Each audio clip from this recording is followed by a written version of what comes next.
Hello everyone. My name is Keshav Kaushal. I have done my graduation in BS Physics from IIT Kharagpur, and my channel name, as you can see from on the board also, Your Bro. So आप प्यार से मुझे Your Bro बुला सकते हैं. तो जैसा कि मैं बताना चाहूंगा पहले कि जैसे कि ये पहला क्वेश्चन है जो मैं आज सॉल्व करूंगा, जिसपे कि ये JED1 2024 का क्वेश्चन है, 2024 का. तो we will solve this question, but before that मैं बताना चाहूंगा कि इस टाइप का वीडियो मैं यहाँ पे और भी लाऊंगा कि जैसे कई क्वेश्चन होते हैं जो कि हमें समझने में दिक्कत होता है या स्टूडेंट को समझने में दिक्कत होता है, जो भी तैयारी कर रहे हैं जेई का या फिर नीट का, है ना. और कई ऐसे कंसेप्ट होते हैं जो कि जेई मेंस में या फिर नीट में लगातार आते हैं और जो थोड़े से ट्रिकी होते हैं, राइट. तो मैं वैसे वैसे फिजिक्स के क्वेश्चंस पे या कंसेप्ट का वीडियो बनाऊंगा जो कि आपको हेल्प कर सके आपके एग्जाम के तैयारी के लिए, है ना. तो आज का ये क्वेश्चन है, सॉल्व करते हैं इस क्वेश्चन को.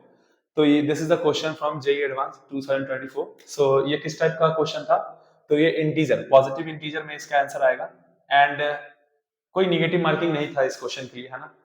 तो ठीक है, क्वेश्चन को रीड करते हैं. अब एक बात मैं बताऊंगा कि इस क्वेश्चन का अगर आप सॉल्यूशन तो मिल जाएगा काफी इजीली, बट इसको मैं एक अलग तरीके से सॉल्व कर रहा हूँ. उसको मैं इसको जो मैं सॉल्व कर रहा हूँ इस क्वेश्चन को, उसमें मैं ये चीज का यूज कर रहा हूँ, ये जो मैंने ब्लू कलर से स्टेटमेंट लिखा है उसका.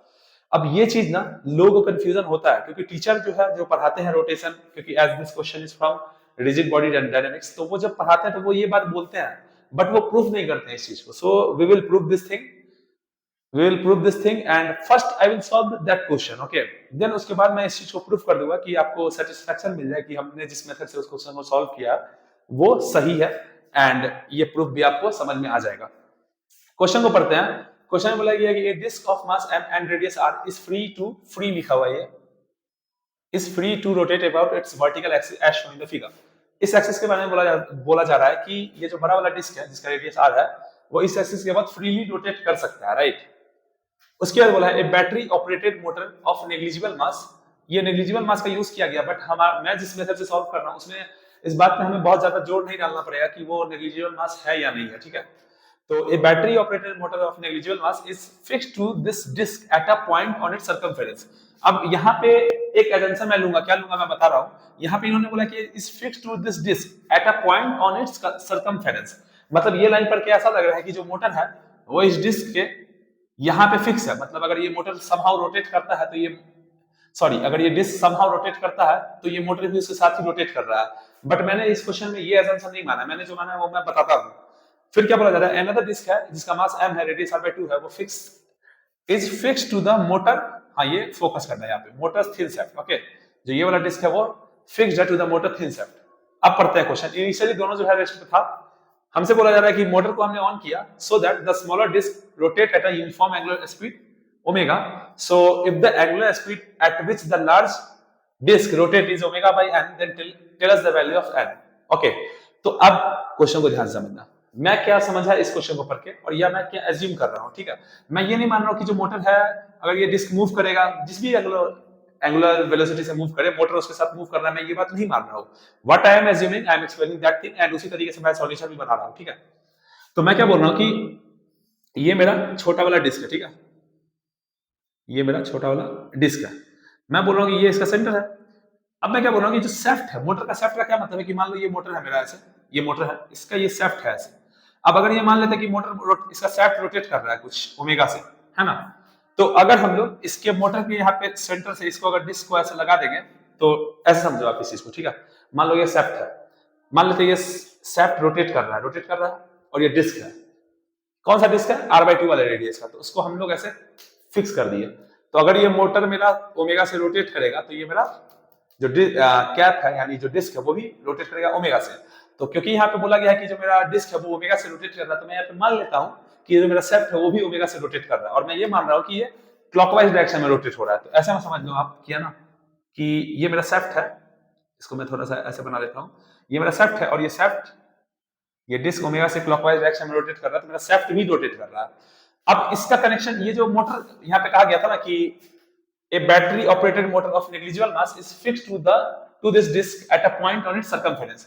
अब ये मोटर लगाया तो गया है बट इसके सर्कमफेरेंस पे, बट मैं मान रहा हूं कि मोटर इस डिस्क के बड़े वाले डिस्क के साथ नहीं रोटेट कर रहा, वो बस इसको रोटेट करा रहा है और फिक्स है वो यहाँ पे.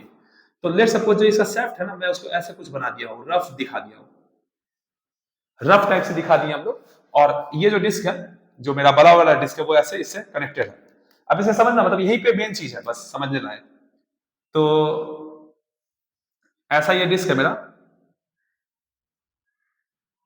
ठीक है, ये डिस्क है। अब समझना क्या होगा, मैंने बोला कि ओमेगा से ये सेफ्ट रोटेट हो रहा है, तो ये डिस्क भी मेरा ओमेगा से ऐसे रोटेट हो रहा है, जो मेरे को गिवन है क्वेश्चन में, ठीक है, जो कि मैंने क्लॉकवाइज माना है। अब होगा कैसे, होना यहाँ पे, ये मान लो सेफ्ट है, इसके बाउंड्री से ये थोड़ा रफ टाइप का है, और ये भी ऑब्वियसली मान लेते हैं कि ये रफ टाइप का है।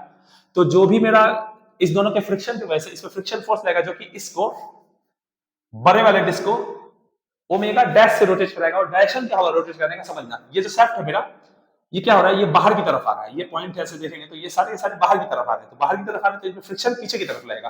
तो अगर मैं सेफ्ट पे दिखाऊंगा तो फ्रिक्शन उन पे पीछे की तरफ लगेगा। तो ऑब्वियस बात है, मेरे डिस्क पे किधर लगेगा, बाहर की तरफ लगेगा। तो डिस्क के इस वाले पॉइंट में मेरा बाहर की तरफ फ्रिक्शन लग रहा होगा। अगर बाहर की तरफ लग रहा होगा, तो अगर हम इसमें टॉर्क निकालना चाहें कि कैसे आएगा, तो ये मेरा फ्रिक्शन का फोर्स बाहर की तरफ और आर इधर, तो torque equal to r cross f से करेंगे तो मेरा देख सकते हैं कि आर क्रॉस एफ मेरा ऐसे रोटेट हो रहा है। तो जो मेरा ये रोटेट होगा डिस्क, वो कुछ ओमेगा डैश से रोटेट होगा, वही मेरे को निकालना है ना। सो समझ रहे हो बात को, मतलब जैसे क्या है कि ये सेफ्ट है, ये डिस्क है, और इसी से सेफ्ट से यहाँ पे जुड़ा हुआ है बड़ा वाला डिस्क है। तो अगर ये मतलब ये ऐसे रोटेट हो रहा है, अगर ये ऐसे रोटेट होगा, तो फ्रिक्शन का फोर्स जो है इस वाले पे इधर ही लग रहा है, मतलब बाहर की तरफ लग रहा है उस वाले पे। तो अब उसको वो क्या करेगा, बेसिकली एंटी क्लॉकवाइज डायरेक्शन में ओमेगा डैश से रोटेट करा रहा है। और अगर थोड़ा सा और समझदारी से समझेंगे तो ऑब्वियस बात है, जो ये ओमेगा डैश होगा वो ओमेगा से कम ही होगा, क्योंकि हम देख सकते हैं कि ये जो मेरा सेफ्ट है वो ओमेगा से रोटेट हो रहा है खुद। तो ऐसा थोड़ी हो सकता कि मतलब कोई भी चीज अगर इससे चिपका हुआ है, मतलब ऐसे ये डिस्क का पार्ट मान लेते हैं ये वाला, तो कोई चीज चिपका हुआ है तो मैक्सिमम टू मैक्सिमम ओमेगा से रोटेट होगा, ओमेगा से ज्यादा से तो रोटेट हो नहीं सकता है। तो ये बात हम लोग यहाँ से काफी प्यार से कह सकते हैं कि जो ओमेगा डैश है that must be less than this omega. ये मेरा कंक्लूजन है, और इसी प्रकार से मैं इस क्वेश्चन को सॉल्व करने वाला हूं। अब जो मेन पॉइंट है उस पर हम लोग आते हैं।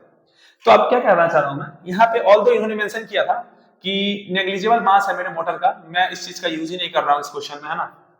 मैं तो क्या बोल रहा हूं भैया, सिंपल समझो कि जो भी फोर्सेस लग रहे हैं, मैं क्या कहता हूं कि ये जो एक्सिस है ना, ये वाला, ये जो एक्सिस है ना, इसके about conservation of angular momentum लगा देते हैं। तो सवाल उठता है कैसे। सवाल यह है कि जो भी फ्रिक्शन का फोर्स लग रहा होगा या मोटर की वजह से कोई भी किसी भी प्रकार का हिंज फोर्स लग रहा होगा, कोई भी फोर्स लग रहा होगा, वो इस एक्सिस से तो पास करेगा ही। अगर इसी एक्सिस से सब सारा का सारा पास कर जाएगा तो torque equal to r cross f होता है। आर सारे के सारे फोर्सेस के लिए जीरो हो गया, सारे के सारे फोर्सेस के लिए जीरो हो गया, तो इसके अबाउट कोई टॉर्क आ नहीं रहा है इस एक्सिस के अबाउट, यानी कि हम लोग इस एक्सिस के about conservation of angular momentum apply कर सकते हैं। सो इफ हम लोग अगर अप्लाई कर सकते हैं तो बस लिख देता हूं मैं, angular momentum initial about this axis will be equal to angular momentum final। obviously angular momentum एक वेक्टर क्वांटिटी है, इसलिए मैं उसे वेक्टर से दिखा रहा हूं। तो फाइनल के बराबर होना चाहिए। इनिशियल क्या है, initially both the disc are at rest, तो मतलब इनिशियल तो जीरो ही हो गया। फाइनल क्या होगा, तो I about this axis of this smaller disk will be equal to I into omega। तो उसका मोमेंटम, अच्छा एक बात ध्यान रखना कि एक जो है इस डायरेक्शन में क्लॉकवाइज रोटेट कर रहा है, तो मैं क्लॉकवाइज डायरेक्शन वाले एंगुलर मोमेंटम को पॉजिटिव यहाँ पे एज्यूम कर ले रहा हूं। तो ऑब्वियस बात है, जो मेरा बड़ा वाला डिस्क है वो उल्टे डायरेक्शन में रोटेट हो रहा है, तो उसका जो एंगुलर मोमेंटम होगा अगर इस डायरेक्शन में उसका आ रहा है तो उसका हम लोग निगेटिव ले लेंगे। तो लिखते हैं फाइनल, पहले इस छोटे वाले डिस्क का लिख लेते हैं। तो क्या हो जाएगा, एम आर बाई टू का होल स्क्वायर और इंटू 1/2 इंटू ओमेगा, ये प्लस से आ गया, बाकी बड़े वाले डिस्क का माइनस से लिख रहा है। तो इस एक्सिस के बाद क्या करना पड़ेगा, अच्छा यही पे पॉइंट है।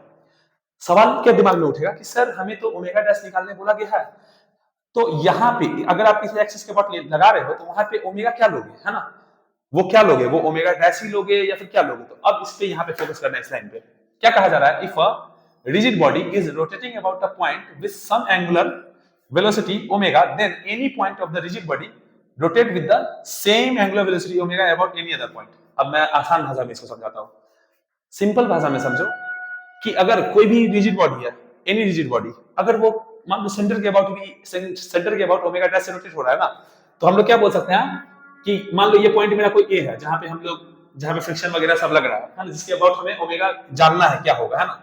तो सिंपल बात है कि अगर हम देखें इस, ये सेंटर है मेरा, तो कोई भी पॉइंट अगर हम इस डिस्क पे ले ले तो वो सारा का सारा पॉइंट जो है इस सेंटर के अबाउट ओमेगा डैश से रोटेट हो रहा है। ये तो मानते हो, ये तुम्हें फील भी हो रहा होगा कि अच्छा ठीक है, ये डिस्क है, ये रोटेट हो रहा है, तो सारा का सारा पॉइंट ओमेगा डैश से रोटेट हो रहा है।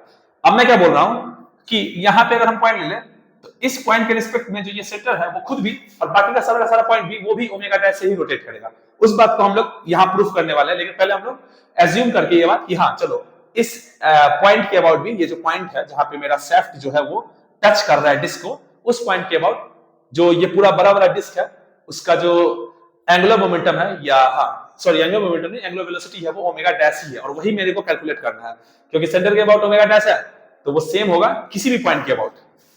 किसी भी पॉइंट के अबाउट के अगर मैं ओमेगा लिखना चाहूं, मतलब कहने का मतलब क्या है कि ओमेगा डैश में ये चीज तो फील हो रहा है ना कि सेंटर के अबाउट जो सारे पॉइंट है वो ओमेगा डैश से रोटेट हो रहा है। तो अगर मैं ये स्टेटमेंट पढ़ूं कि कोई भी any point of the rigid body rotates with same angular velocity omega about any other point, तो अगर मैं इस पॉइंट के अबाउट देख लूं तो कोई भी अदर पॉइंट, यानी कि ये पॉइंट सेंटर का पॉइंट, कोई भी पॉइंट सारा पॉइंट ओमेगा डैश से ही रोटेट करेगा, ठीक है। तो यहां से हम लोग ये कह सकते हैं कि ये बात मैं प्रूफ कर दूंगा, लेकिन अभी के लिए तो हम लोग कह सकते हैं कि ए के अबाउट जो है ये बड़ा वाला डिस्क ओमेगा डैश से ही रोटेट कर रहा है, यानी कि जितने से वो ओमेगा डैश सेंटर के अबाउट रोटेट कर रहा है उतने ही से वो इस पॉइंट ए के अबाउट भी रोटेट कर रहा है। सिंपल क्या हो गया मेरा, इसके अबाउट मोमेंट ऑफ इनर्शिया लिख लो, इस एक्सिस के अबाउट, तो वो क्या हो जाएगा पूरे डिस्क का, वो हो जाएगा simple I about the axis, यहाँ पे पैरेलल एक्सिस हम यूज कर लेते हैं, तो I about centre of mass, उसका एम है mass r square by 2 plus ये जो m है into r square, m r square, so this will be equal to 3 mr, ये आ गया इनटू ओमेगा डैश, सिंपल, तो 3 mr square by 2 into omega dash. यहां से जब ओमेगा डैश सॉल्व करेंगे so my omega dash will be equal to omega by 12 आएगा।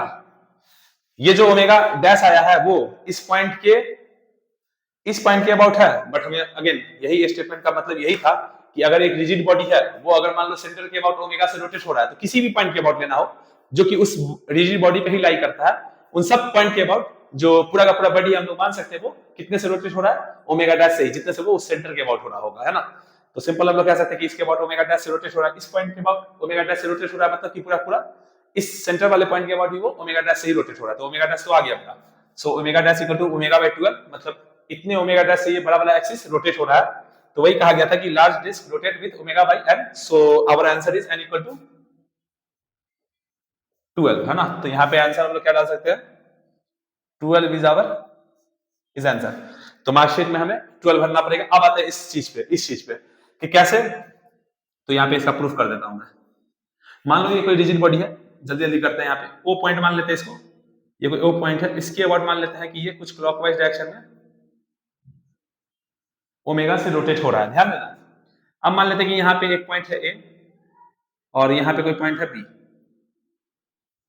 ठीक है, यहाँ पे कोई पॉइंट है बी, और हम लोग क्या बोलते हैं कि ये ए पॉइंट का distance from O point A है और इसका कुछ दूरी मान लेते हैं बी है।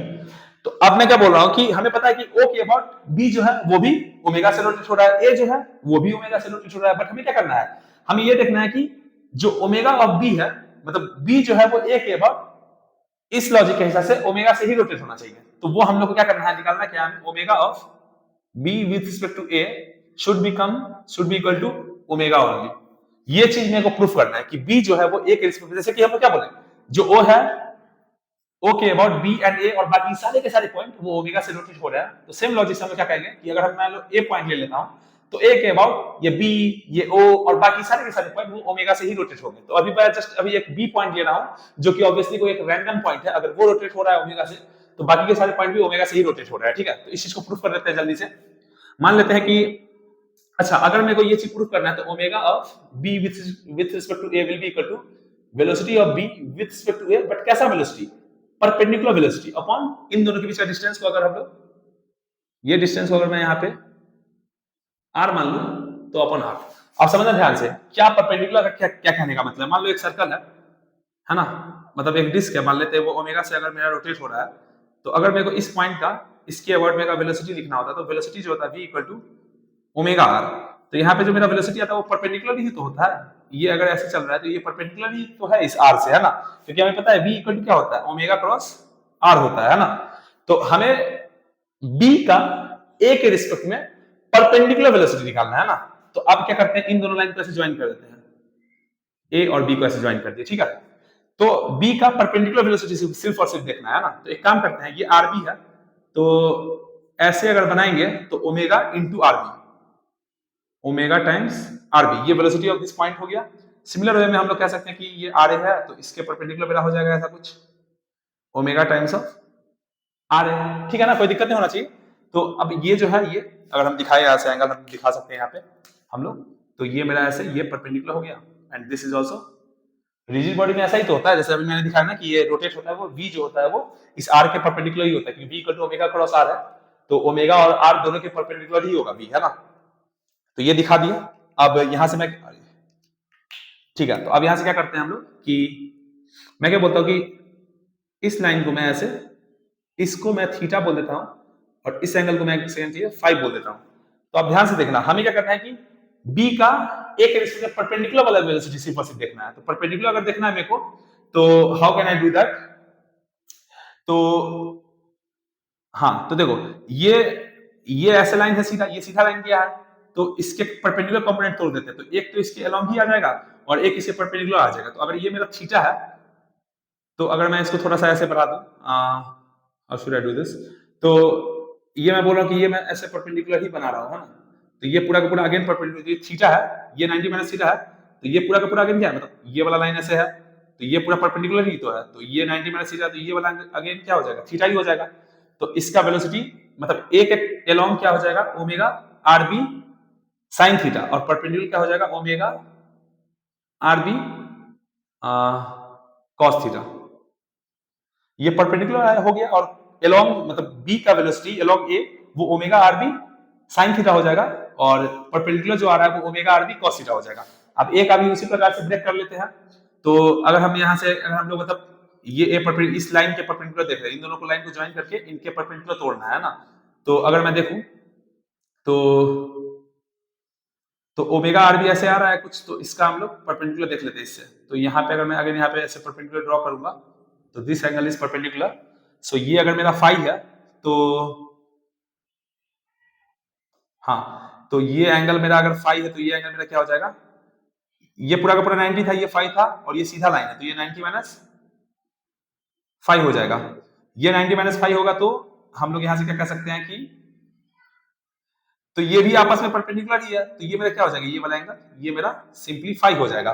तो अब इसका कंपोनेंट ले लेते हैं, एक जो होगा इस लाइन के परपेंडिकुलर, जो कि इधर की डायरेक्शन में आ जाएगा, वो कितना हो जाएगा, omega r a cos phi, omega r a cos phi, और अलोंग ऐसे आ जाएगा वो omega r a cos 90 minus phi, मतलब कि साइन फाई बेसिकली हो गया। तो अब परपेंडिकुलर आ गया ना।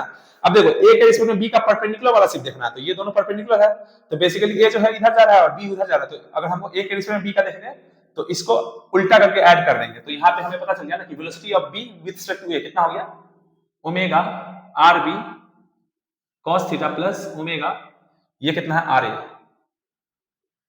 ये कॉस ऑफ फाई अपॉन मेरा आर।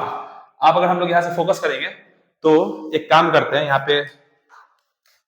यहाँ पे एक परपेंडिकुलर ड्रॉप ऐसे ले लेते हैं, लाइक समथिंग लाइक दिस, ठीक है, ये परपेंडिकुलर ड्रॉप ले लिया। तो अगर हम देखेंगे, तो मेरा ये अगर थीटा है और ये आरबी है, तो ये लेंथ मेरा क्या हो जाएगा, ये वाला आरबी का कॉस थीटा, ये वाला लेंथ हो जाएगा। तो हम लोग कह सकते हैं कि यहां से अगर ओमेगा कॉमन ले ले, तो आरबी का कॉस थीटा, ये वाला लेंथ का बात कर रहा हूं, ये थीटा है, ये लेंथ आरबी है, तो ये आरबी का कॉस थीटा हो गया, है ना। और इसी प्रकार से अगर हम देखें, ये वाला जो लेंथ है बचा हुआ, ये लेंथ, अगर ये लेंथ का बात करेंगे, तो अगर मेरा ये आर ए है, तो ये क्या हो जाएगा, आर ए का cos phi, so this length is R ए का कॉस फाइव। सो यहाँ पे ये आर ए का कॉस फाइव ऑलरेडी लिखा ही हुआ है, और नीचे क्या है, आर है। तो हम लोग यहाँ साफ साफ देख सकते हैं कि आर ए का कॉस फाइव प्लस आरबी का cos theta is equal to nothing but वो आर के बराबर ही है। तो ये पूरा का पूरा टर्म क्या हो गया मेरा, omega into r upon r हो गया। आर एंड आर कैंसल, यहां से मेरा प्रूफ हो गया कि जो बी का एंगुलर वेलोसिटी है अबाउट ए, वो कितना है, ओमेगा ही है ना। सो हम लोग यहां से ये कह सकते हैं कि जो हमने कंसेप्ट यूज किया था कि अगर मान लो सेंटर के अबाउट ओमेगा डैश से रोटेट हो रहा है, किसी भी पॉइंट के अबाउट हम लोग ले लें, अगर एंगुलर वेलोसिटी डिफाइन करना चाहते हैं किसी भी पॉइंट के अबाउट ऑन दिस तो हम लोग सिंपल कह सकते हैं आसान भाषा में कि वो उस पॉइंट के अबाउट भी ओमेगा डैश से ही रोटेट हो रहा होगा। वही मैंने यहाँ पे यूज किया है। आशा करता हूँ कि आपको समझ में आया होगा। वीडियो थोड़ा सा लंबा हो गया, बट कोई नहीं, इसमें जो मैंने ये प्रूफ किया वो काफी इंपॉर्टेंट था, है ना। हमने जो क्या किया, हमने परपेंडिकुलर वेलोसिटी को देखा है ना, क्योंकि हमें पता है कि v equal to omega r में अगर हमें बिना कोई क्रॉस प्रोडक्ट यूज करना है तो हमें सीधा v परपेंडिकुलर अपॉन r करना पड़ेगा। r तो हमें यहाँ पता ही था, और हमने सिर्फ परपेंडिकुलर वेलोसिटी को निकाला है। वो आप एक बार मैंने जो किया उसको खुद से कोशिश करना, तो आपको काफी क्लियर हो जाएगा, और वो ओमेगा ही आ जाएगा, है ना। और इस तरीके से हमारा आंसर जो इसका क्या आ गया, 12 आ गया है। अगर आपको ये वीडियो पसंद आया हो तो आप इसे मतलब जो भी है मतलब अगर आपको पसंद आया तो मैं ऐसे और वीडियोस लाऊंगा, है ना। बाकी हम लोग मिलते हैं अगले वीडियो में, तो अभी के लिए धन्यवाद, बाय।